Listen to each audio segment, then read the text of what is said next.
Hello YouTube, and on this one today I'm going to show you this product that absolutely saved me on this job.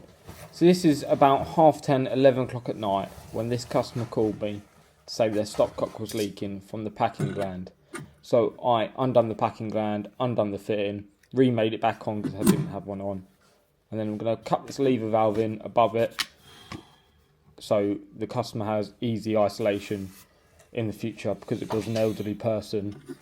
So I thought I'd cut a lever valve in for ease of use for them.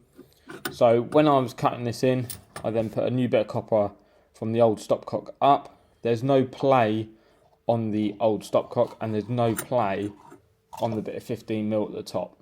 So what I need is a product that will connect the two pipes together. Because it's so rigid, I couldn't even bend either of the pipes. I'd have to start cutting back quite far. But there was a 22mm T above this 15mm stopcock feeding the kitchen sink.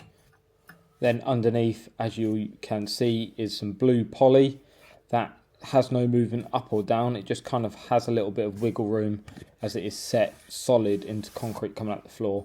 So there's only about 2 inches sticking out the floor. So there's no movement on that either. So I tightened on the lever valve like so, and then I'm just going to tighten this 15mm nut onto the old stopcock. So I'm just going to paste that up, and then we will get to the product that absolutely saved me at this time of night. I didn't know it was going to be this rigid until I started cutting the pipework and got myself in quite a stressful situation that I'd probably have had to maybe solder some elbows and go all the way out and all the way back in to get me out of this situation. But luckily I know I had this product on the van so that I can get me out of this situation. So I dug through and I found it. So I've cut that little bit of copper in half. I'm just going to make the top one on now.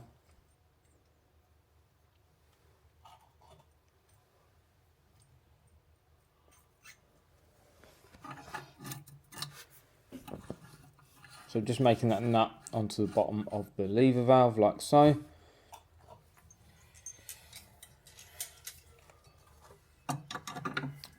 And just tighten this on here. So that's all ready to go. So I know that the lever valve's all made up and nice and tight. Just going to make sure that's nice and square with the front of the cupboard. This is just by the front door, so it needs to be nice and square and easy access. Now, as you can see, that lines up nicely with the fresh bit of copper. So this is the product here. So this is just I call it a slip coupling, and I got this from eBay. I believe it was a couple of pounds.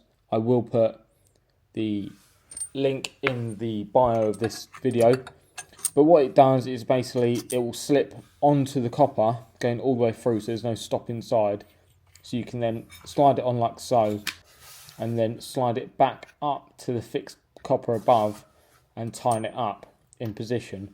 And it gets you out. It got me out of this situation, and I've re-bought one since straight away because it saved me so much time, effort, money just by doing this, and it was a big relief when I finally found it in the van. I thought I had one, and I did, so luckily it just got me out of trouble with this one. There's obviously other ways to get round it, but at 10:30 at night, when the customer's wanting to go to bed and just waiting for you to finish the job, this definitely got me out of trouble. Of course, I charged the customer for the price of the product and just ordered another one. I think they're worth their weight and money, even if it is £10. I can't even remember. I think that's £3-4. But just like this, it just lines up, and there you go. Slide it over, and then you can mark it with your pen so you know where to tighten it up to. So you just got to make them nuts on nice and secure. Make sure they're getting started, and mark it with your pen so you know that it hasn't moved up or down, and you get a solid connection on the copper pipes. And then you can just start tightening it down like a normal compression fitting, making sure it doesn't move. So that is the product that got me out of this emergency situation on this leaking stopcock, and I thought I'd make a video on it just to show that this product is out there. and it gets me out of trouble. I mean, I don't have a press gun, so I know they do press slip couplings and people use them, but apparently they're quite big. I think they're about 50mm long, whereas this is just a standard 15mm compression coupling, which I've ordered. Like I say, I'll leave it in the description below. If you can leave a comment what you would have done differently, if you're interested in slip couplings, or you have one as van stock on the van, or any questions like that, do let me know. But there probably might have been another way I could have done this. I mean, I'm always up for learning, so any feedback would be great. But in this situation, I thought it was ideal, and it doesn't matter too much. So make a video on it, show you about a compression slip coupling and how useful they are. And it's got me out of trouble with this one. But for now, enjoy the rest of the video of me tying it up and testing this stopcock and the slip coupling. I hope you have a good day. Please subscribe to the channel. There's over 340 videos on the channel now. Go see which one tickles your pickle and keep on plumbing along. Any questions, leave a comment on any video. But I hope you have a good day. Take care.